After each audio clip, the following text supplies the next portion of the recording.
So the third story that we're going to be talking about, I've loosely titled "Dealing with a Gang of Racist Gang Members." And I mean, here we're getting a little bit more serious. The last story, of course, involving the intoxicated individual, uh, there was never really any real threat that was displayed. It was kind of, what we experience most of the time, a perceived potential threat, which is scary enough. I've had plenty of those myself, and they definitely get my heart racing and my hand inching a little closer toward lifting my shirt up, so I can draw quicker. But this next story certainly gave me the willies because it was pretty obvious that there were some people who wanted to do this guy harm. Um, but first, I think a valuable way to go at this story would be with having a little bit of background information on the topic of what would you call that, Brad? Just like you like awareness of I'd your own say presence? I'd say affecting your environment or impacting your environment. Yes, there you go. That's perfect. And normally, we would talk about this after I read the story, but I think it's pretty important to uh, learn this, and then we'll read the story. So, Brad, if you would just like to kind of tell about something that happened to you and I while I was out visiting you in Colorado in August, um, I think that's a perfect lead in here. Sure. So I live in a pretty tame part of Colorado Springs. It's not a very big city, and I don't know. It seems like most of the people in my neighborhood are older, pretty homogeneous group. But we ended up going for a walk one night, and it was still daylight, so we could see everything. And as we were walking down the normal path that I go jogging and walking, this car pulls past us, and it seemed uncharacteristic. It was kind of a big, I don't know, you might say a ghetto-looking car, sort of a Cadillac big car sort of thing. Pimp mobile, one might say. You could say that. And I just sort of, I mean, I thought it was a little out of character, but I don't really care. So I just watched it go by, and it pulled into a driveway a few houses ahead of us, and the people who got out of the car could also be characterized as sort of urban, ghetto-looking Gangstas. gangsters. And I noticed immediately that like we were talking, and our conversation became a lot less fluid. Your side of the conversation sort of became, stiff. You were just like, uh-huh, uh-huh, like you weren't really listening, and I noticed you kept like glancing over in their direction. And the thing is, I noticed that they were glancing back at you. So at first I thought, like, I can tell that he's concerned about these people, and um, now I can see why, I guess, because they looked concerned about you too. And as we walked past them, you still threw a few glances back, and I tried to just keep the conversation going because, I mean, this is a few blocks away from my house. I don't want to start a situation with these people. But after we had gone quite a ways, I don't remember how it came up, but we started talking about what had just happened. And what I realized is something that is covered in the product that accompanies this audio, the detecting threats product, and that's the concept of how you affect your environment. So, um, what you didn't realize was that if we would have just kept walking by and having our conversation, I'm pretty sure they wouldn't have even noticed us. But the fact that you and because you kept doing it, I know I kept glancing back too, so it became both of us that were doing it. We were looking back, and you know, I'm pretty sure we created a situation that didn't exist with these people. They felt uneasy because, at first we thought like, what are these guys' problems? They keep looking at us, and they're intimidating. There were like five or six of them, I think, that Yeah. came out of the car, and I'm pretty sure it was just that we were creating a situation by, looking at them suspiciously. And um oh, we can let Joshua talk about this concept, but when we get to the story, I think I don't know that it relates exactly, I definitely don't want to make any presumptions about what happened, but it sounds like um, the basis for the story is simply that in the area this guy was, people were simply racial, you know, there was just racial tension, and I'm wondering if maybe, you know, the subject's presence in the environment didn't affect it at all, like maybe he didn't notice, but he was glancing around nervously, looking at the people on the street or whatever, Mhm. the people that ended up, causing a problem. So, Right. Well, I mean, in this situation, and it's a really interesting situation. I'm really glad we talk about it here because, um, Pat, after this happened, I know we chatted a little bit about it, We and did. And hey, let me say real quick too, like just so the listeners know, I mean this got way out of hand. Like it wasn't just we walked past them and glanced. Like after that, um, I mean I looked back when we were like 3 blocks away, and one of the guys was like standing out in his front lawn, looking at us like through a bush or something. It was weird. And then we get around the other side of the block, and they Mhm. drive by us slowly, all of them oh staring yeah, at us. I forgot about that. Yeah, and Oh then like jeez. we get down, you know, I let probably 15 seconds go by, and I look back. The car stopped down, like, by a stoplight. One of the guys hanging out of his window looking back at us. So, like, Mhm.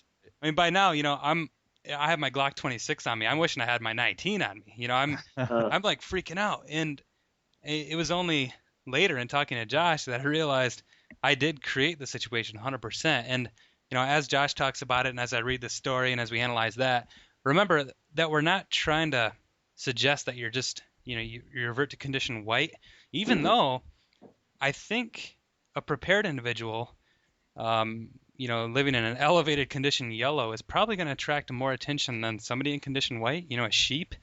Mhm. Um, we're not suggesting that. It's always better to be aware of what's going on. But all we're suggesting is that you're a little lower key about it. I know I've certainly learned to be, I used to think it was better to position myself as yeah, as somebody that you wouldn't want to mess around with. I wore like police-looking sunglasses. I Mhm. had my hair cut really short, like maybe I just gotten out of the military or something, and Mhm. my head was always on a swivel. I was always just trying to look like I was really aware because I thought that's Mhm. how you um, I had read the story once, or I think it was on TV, where these people that were on death row, they could pick out the people who they would and would not want to attack coming out of a mall, and 9 times out of 10, the people who they did not want to attack, um, were armed or in some way prepared, whether they were physically, uh, Mhm. ready to handle an attack or what. And some of them were, skinny females who they wouldn't want to attack, and some were fit-looking men who they said were easy victims. Mhm. Um, so I was trying to manipulate those results Yeah. by looking like the ultra CIA sheepdog, like awareness, kung fu ninja guy. Yeah. And I've realized since then that's absolutely not what you want to do. Well, in this particular situation, um, we can't really say either way that it would or wouldn't have happened if you didn't do what you did because we don't know. I don't know if I can say that there's a very large percentage, a very good chance that yes, if you had that these guys were indeed looking at you because you looked threatening. They were doing the same thing you were. They were looking for a threat, Hmm. and you happen to be one because that's what you position yourself to look like. Um, but it's always, I think you're saying I completely 100% agree that um, condition yellow is a good place to be. Um, but appearing like you're in condition yellow is not necessarily a good thing to do. Yeah. If you can be in condition yellow and appear to be in condition white as a default, then you'll see a lot. You'll have a lot more power over the situation because people will read you, and they will, like just like you're saying, subconsciously they'll know whether or not you're a victim or you are challenged. And the guys you were saying who were on death row, who said, I would attack this person, I wouldn't attack this person. They're looking for weak people, you know. But the situation that you were in, that person was looking for a threatening person, and that was you. Yeah. So that was one. It's not as common. A common sort of default situation is probably where you're going to be. You're going to want to seem like you might be kind of a hard fight. You're not going to go in just and give up easily, obviously, and you want to kind of give that impression, and that will thwart a lot of people who would otherwise try to take advantage of you. And I think a lot of the random assault on the streets and theft and accidental, especially accidental murders, thefts that turn into murders, things like that, are coming from a place of someone acting like a victim and not acting like a threat. But a lot of the sort of bar fights and things like that turn into obituary entries are end up that way because of the exact opposite. Not because someone seemed a victim, but because someone seemed a challenge. And so, reading your situation in this particular case, I'll tell you what I would have done if I were you, Pat, because it's obvious. I'm Brad, and correct me if I'm wrong, but it's obvious to me, or it seems obvious that Brad kind of, for better or worse, wasn't really privy to what was going on until you were privy to it, Pat. Mm-hmm. Maybe you saw it, but he just wasn't like. And what do you think, Brad? Is that about accurate? Or you saw it, but you Yeah, weren't just obviously. like, I forgot the most intimidating part of the story. Oh, right, yeah, It still doesn't really register with me. Yeah. So. So what I would have done, Pat, if I were you in that situation is, and a lot of people have a hard time doing this, and this is one of the techniques that I had to train to learn how to do. And a good way to learn how to do this actually is to try to go in a bar and hold a conversation with a bunch of crazy stuff going on around you. The easiest way to do this in a situation like that, because really what happened was your conversation started to get really staggered, right? Mm-hmm. Yeah. And like you're saying, it got like, you're like, yeah, mm-hmm. And then you're obviously looking back a bunch. So all of a sudden, Brad's on alert. So now that Brad's on alert, two of you together are obviously aware of what's going on. If one of you was aware and the other person wasn't, then it wouldn't be that big of a deal for an assailant, or for them at least. They're not potential assailants yet. The potential, but they're not really doing anything to threaten you yet, at least, whenever they're just pulled up into the house. And so they're reading you, and you're overreading them, and so now they're overreading you. And now there's a situation in which, of course, it's escalated to the point where you're both wondering what the heck is going on with the other person, Yeah. And it could have been a completely, just an honest sort of harmless situation, but it didn't seem like that, at least, in this case. And definitely toward the end, it got really intimidating. So one technique that I would use in a situation like this is a redirection technique. Now, if you know that you're not going to be able to focus and pretend like you don't see them and have a normal conversation without paying attention, then you can't try to do two things at once, because what you're doing is you're actually diluting your ability to read the situation because you're trying to have a fake conversation with Brad, and that's not good. At the same time, you don't want to keep turning around a whole bunch. And you want Brad to be informed because you may have to act in unison at this point. So the best thing to do in this situation is to stop talking about whatever you're talking about and turn to Brad and go, Brad, I don't want you to look, but there's people behind us right now, and I'm having a hard time concentrating on what we're talking about. And say it in exactly the same manner that you were saying everything else. Smiling, facing the same direction, laughing. Use your hands when you talk. Make sure you do all the normal things you would normally do in normal conversation before you got this sort of threat trigger, and do all those things while talking about the people that you're talking about. Now you can focus on every once in a while looking back, but Brad knows not to look back, and Brad knows that at least you have a handle on the situation, So now it's not escalating. So at least you stop it from escalating. And they may still be checking you out. At this point, I wouldn't get on a phone. This is one of the situations where normally I would say if you're by yourself, get on the phone. But if you're talking to Brad and you look back and then you get on the phone, what do you think they're going to think? You're calling the cops. Calling the cops, yeah. Exactly what they're going to think. And they're going to run by you on the way out. They probably think that they were probably uncomfortable in this area as just from the beginning, because like I said, it's a pretty homogeneous area, and it seemed incongruent that they were there. Right. Let's just say that. And they could have been doing something wrong, and maybe you should, once you got out of eye shot, maybe you should have, or you could have, at least, if the situation had gone down where you weren't threatening to them, you could have probably called the police and had them come check them out. But it may have been overkill, and it may have, you never know. They could have actually been, like I said to you before, Pat, you really don't know that they weren't just visiting their grandmothers. Right. It could have been. That could have been the case. And is it worth calling the police and informing them? Maybe. But let them know that you don't think it's a threat. You just thought it was kind of odd that they stared at you as you walked by, and if they wanted to send a cop by, they could send a cop by. Yeah. And that would be it. Also, if you could get a read on the license plate surreptitiously, like secretly get a read on the license plate and call that in, that'd be smart. because that would allow them to know if something had gone on with that car before. They would have a reason to swing by, Yeah. and you would know that. But there's in the situation though, sometimes it's a little bit difficult to focus on things like that and not be obviously looking at their license plate. Like you're Right. not going to take a pen out and walk behind their car. Oh, don't mind me. I'm just going to write down your license plate and call it in a minute. You know what I mean? Yeah. And on some hand, they could have been completely harmless, and it was just offensive. It could have been offensive to them Right. that you thought that they were threatening, and so now they're going to threaten you because of that. Right. Exactly. Yeah. And that's definitely possible. It's not necessarily, and I'm not 100% sure that's the case, and you do want to err on the side of caution here. But the best way to do it, and you can talk just as loud as you were before, is to start talking about the situation. And give Brad, and make sure your face is open.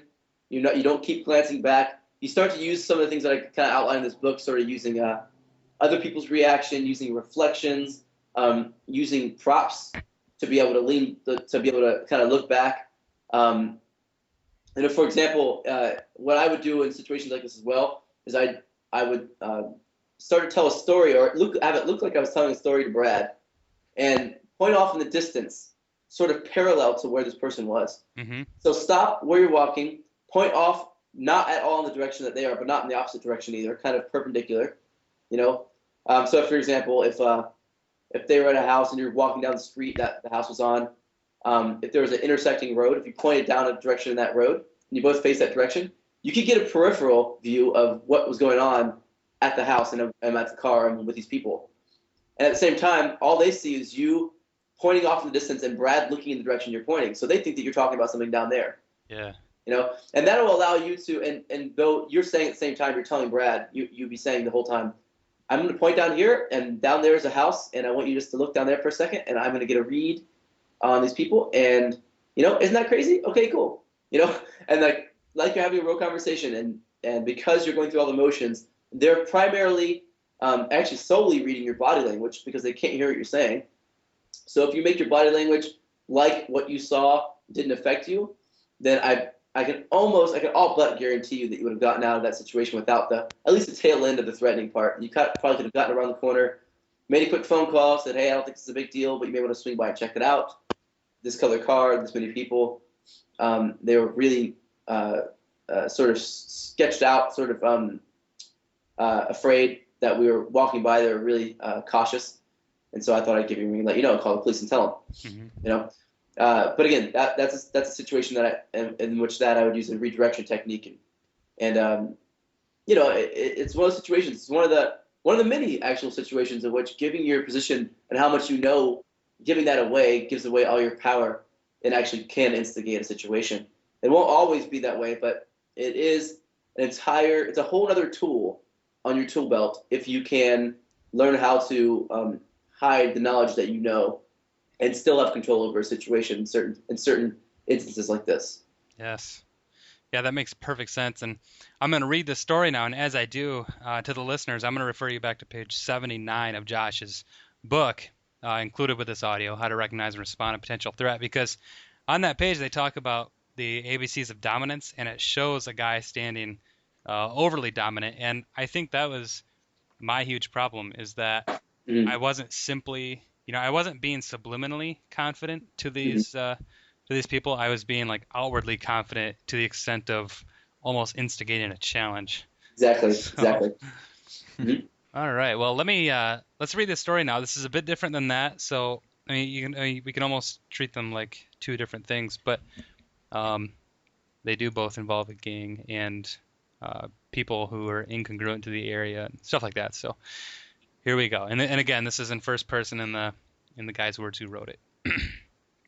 After 9/11, mobilized and stationed in New Orleans, I was standing one night in line to pay for a bag of chips. I'm about as white as you can get, and I stood out from the others in line as much in the same way as the center of an Oreo does from the cookies. So, just so I'm not accused of being politically correct, I'm just going to say, so this is a white guy standing in line with a bunch of black people. Okay. In front of me... What's that? Thanks for clearing that up. Yeah. I'm not politically correct. In front of me was a black man who kept turning around and glancing at me until finally he turned to me and asked in an exasperated voice, "Man, why you got to stand near me? you're gonna get me killed. They don't shoot that straight. Which I thought was really funny, actually. Yeah, that's hilarious that guy would turn around and say that. And so, I mean, I'm stepping out of the story here, but so basically, this guy is almost just standing there oblivious. And a little bit of background, because this guy did submit 2 other stories that we didn't use. He was American, I believe. I don't remember if he's born in Britain or what, but he grew up in the Middle East, so he's used to being the only white person in the area, and he's used to everybody not caring about it. So at this point in the story, he becomes ultra. He goes from like condition white probably to condition orange. Like, shoot that straight. What's he talking about? So Yeah. here we go, back to the story. It suddenly occurred to me that he could be right. See, I grew up in the Middle East. Ah, okay, so it was this story. See, I grew up in the Middle East and have sort of a blind spot for being the different one. It was a bit of a jolt to realize that perhaps in New Orleans, people still act racial. I got the chips and headed toward my truck, pickup truck, noticing that across the street, a small group of black males were looking over my way. They started walking across the street, one of them calling, "Hey, yo, man, hold up there," as I got my pickup. And he wrote it like that too. I'm not. You're not personifying what you think the story is. Yeah. I wasn't armed with a gun. Didn't carry then, but did have a pretty sharp kirky, I believe is the word, or kukri, which I looked up on Google. Everybody, that's a huge knife under the seat, just in case anything needed chopping. But faster than it takes to describe, I realized that they were now trotting at me and yelling, "Yo, man, what up?" I figured it was time to go, but some guy was blocking the exit with his car. I really didn't want to get into confrontation with a group of younger, fitter men, so I just gunned it over the curb, with the whole group running at me, shouting. No shots, thank goodness, and I never bought potato chips in that area after that. Yeah. Okay. So the things that we have to look at here are, of course, I mean, he found himself in line and suddenly realized that, this other person in line basically pointed out, there's a group of people here who really don't like you. Mhm. And so I'm wondering if maybe he should have just left right then. But I guess either way, on his way out, we have this group of people who are about to make good on that threat. And, they actually started following him. So, like, Josh, what do you think? I mean, he obviously escaped with his life, but Mhm. by the end of it, these people were running after him. I mean, is there anything that he could have done differently there? Or, I mean, at that point, are you pretty much just in fight or flight mode? Well, I mean, the big problem here, and most of my expertise makes really good use of being aware sort of all the time and not really seeming like you are. But in this case, again, we're working with a person who was in condition white up until it was almost too late, really, Mm-hmm. and that's never the situation you want to get into. You never want to get into a place where you have you basically realize, oh my God, it's too late for me to do anything. You know what I mean? And so I think on page 140 of my book, I kind of go over what the different conditions are that Jeff Cooper kind of developed. I believe it's 140. Let me just double check here. Yeah. And just in case you don't know what condition white is, you can check it out there. But the in this situation, since he's already there and he's already in the middle of it, he managed to get out of. And I've been in situations like this before too, where I kind of wanted to put my palm in my forehead, and be like, man, I can't believe I didn't see this coming. I was just kind of out of it for a minute in my own world, thinking about whatever I needed to think about. So in that situation, what I would probably do, and the most beneficial thing to do there, is because you've played naive up to that point, is to keep playing naive. And if you change your the way you're acting per your surroundings, that means that you didn't realize that you walked into a situation that's actually threatening. Now, if you're playing naive the whole time, that means that you don't really find the situation very threatening, and that you're just naive. You just don't get it. So then, of course, you're going to get it. You're going to know you're in a threatening situation at that point. But being able to know that and still smile and be like, all right, or okay, cool, or hey, man, or anything, but just not like almost like you didn't hear the guy, but you feel obligated to respond, like just some. I was probably something would come out of my mouth like potato chips, okay. Like something that didn't make any sense at all, but enough to where people would just be like, all right, well, whatever. He just doesn't know what he's doing. In this situation, it's better they think that you're a complete idiot. It's better. Okay. If they think that you wandered in and you're not an idiot and you're actually racist, they obviously are in this situation as well. But they think that you're like, oh my God, I didn't realize I was supposed to be afraid of people like you. Then all of a sudden it's game on. You need two people to play the game. If you're both aware, you can play the game. If one person isn't, you can't really play it. It's attacking somebody who's not aware. And in this case, again, I think they were looking for someone a bit of a challenge at the time. Yeah. And if you play naive in this situation and you walk out, the only thing that's different is when you walk out, you get in your car and someone's screaming at you. I had a guy last night, actually. I was walking down the streets in New York. This happens all the time in New York. Someone's, hey, yo, man, hey, wait up, hey, from across the street, hey. And I'm walking, and I don't move. I don't change what I'm doing, though. I don't get serious. I don't look. I can see them in my peripheral. It's funny because last night I was like, I actually used one of the techniques in my book specifically because it was the it's under a section called shadow boxing. I think it's on page 134, and it's how to reading shadows as they come up behind you from people who are behind you from the lights that are there or from the sun or whatever, and noting their distance and their movements by reading the top of their shadow. And I walked by a light, and as soon as I walked by a light and I got past it and I could see my shadow in front of me, and I didn't see theirs behind me or at my feet, then I was feeling safe, But I didn't do anything. If I turned to them and I looked at them, if I stopped, if I hesitated, if I slowed down, if I sped up, anything difference that would say, hey, you just affected me, would mean that what they were doing is working and they should keep doing it. But because I didn't do anything, I'm just like, for example, if you get spam email, you're never supposed to respond to the spam email, ever. Yeah. That's the last thing you ever want to do, because what it tells the spammer is that you read your spam email. So they should obviously keep on sending it to you. So like if you're getting spam and there's an unsubscribe button and you never subscribed to it in the first place, never click it, Because if you do that, it just tells the people who are sending you spam that you are actually reading this email. You're opening it, and that makes you worth money, So the same kind of concept goes for being in a situation like this where it's similar to what this guy was going through, where, when he walked outside, people were, hey, wait up, whatever. They probably started trotting after him because he probably sped up. Yeah. He probably looked at them, probably made a reaction, probably sped up, and they're like, we're affecting this guy. Let's keep going. Let's do it, And I'm not going to say it wouldn't have happened. Like I said, I can't say 100% with 100% sure or certainty that it wouldn't happen if you just ignored them completely and kept going. I even pulled my phone out and started messing with my phone for a second. I wasn't even looking at my phone, but it looked like I was. It was right in front of my face. I was actually looking down at the ground to look at the shadows to see if they were behind me. And when I didn't see them, I actually looked at my phone for a second and then turned around and walked back the other way. And they walked past me again a little bit later on and tried to say something again. I did the same thing. They didn't even cross the street, nothing. Huh. So, it's funny. I use this daily use this information, and that's one of the reasons why I was so happy to write the book about it. But in this situation, yeah, I think that hands down, what I would have done is played naive, and it's been like, all right. That's what I always think in my head. I think, okay, that's all I think. I don't think, okay, I'm in this situation. What do I do now? I just think, okay, that's it. And then I keep walking. In my head, I might have a million things going on. And of course, when I get in the car and I'm driving, if they are trotting after me, then I just make it look like I was impatient. I'll drive over the curb. I won't even make it look like they had any effect on me whatsoever. That I just coincidentally had to drive over the curb because I was impatient. Yeah. Like, I would even honk my horn. Drive over the curb. You know what I mean? Yeah. And they get out of this thinking that they have absolutely no power over me because I'm so out of it, right?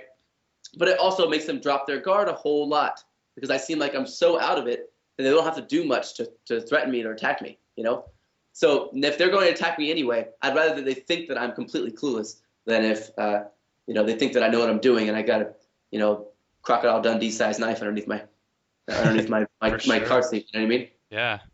So this kind of seems very pertinent to concealed carry as a concept, because obviously there's a difference between concealing your weapon and just putting it out there for everyone to see. When you're concealing, you want to look like you're not prepared, but actually be prepared. Mm-hmm. Is there, I don't know, Pat, you could probably tell me, is there a lot of or any like training that specifically teaches you how to raise your awareness levels without displaying them? Is Hmm. that always part of the training? I'm sure that's a lot of it.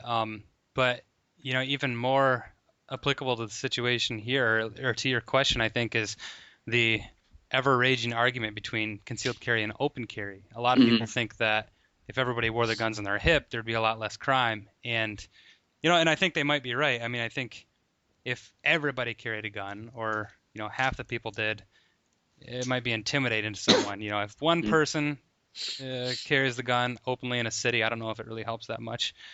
But Right. so yeah, I mean, I don't really know of any specific training to keep your awareness high, but your apparent awareness low. But I'm Hmm. I'm sure it's out there. There's so much information online and stuff.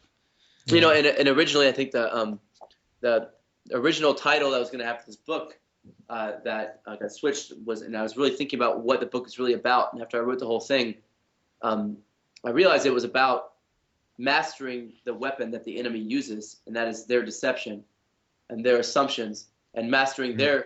their weapon is really what carrying concealed is all about. It's not just mastering the weapon of physical weapon that's in your hand, but also mastering the weapon of deception, which they're going to use against you. Absolutely. So if you know how to recognize it and you know how to sort of allow them to play into that role and think they have control when they don't, your chances of survival increase drastically in any situation that you're in. And the only thing you have to worry about after that really is either overthinking something, which can happen sometimes, but overthinking it isn't really that big of a deal as long as you're erring on the side of caution. And then also coming up against somebody who's so much better at deception than you that they deceive you into thinking that they're falling for what you're deceiving them about. Hmm. Kind of like a back and forth on it. So, but generally speaking, in a situation that's normal, that's not special ops driven. Yeah. Like I think that the general and the typical armed citizen in the U.S. Or really for any country for that matter, can gain a whole lot by being extremely aware and not necessarily displaying again that you're extremely aware. And I know what you're saying that open carry and concealed carry thing. I've even thought about that a whole lot about what would be safer, and that's a really big question. And of course, the big question is, does it instigate attack or does it thwart attack? And I think that it does both. I think that it instigates attack for people who are looking for a challenge, and it thwarts attack for people who are looking for a victim. Hmm. Mm. If you could guarantee that every assailant was looking for a victim, open carry would be the only way to carry. But you can't guarantee that. There are a lot of people who are looking for a challenge, Mm. and because of that, open carry isn't necessarily the best way for every situation. And concealed carry is, it seems to be, at least it seems to be, safe if you don't know, if there's an X factor that you can't control, like you don't know if they're looking for a victim or a challenge. So I think that it's kind of carrying concealed is erring on the side of caution in this case. But again, if like you're saying, if let's say the whole state of Texas, everybody carried open carry, if that was the case, and I think that for the entire state of Texas, that murder, at least by gun murders, would be down drastically, I think. Absolutely. Yeah, I think But that's been proven true in certain areas. yeah, but again, I think it's just for because in Texas, I don't think that people are really looking for, if there's an attack, I don't think people are really looking for a challenge, Right. and that would have to be the case for that to be true. Yeah. Yeah. Barring the song "Don't Take Your Guns to Town" by Johnny Cash, that's Yeah. definitely the case. True story. Excellent.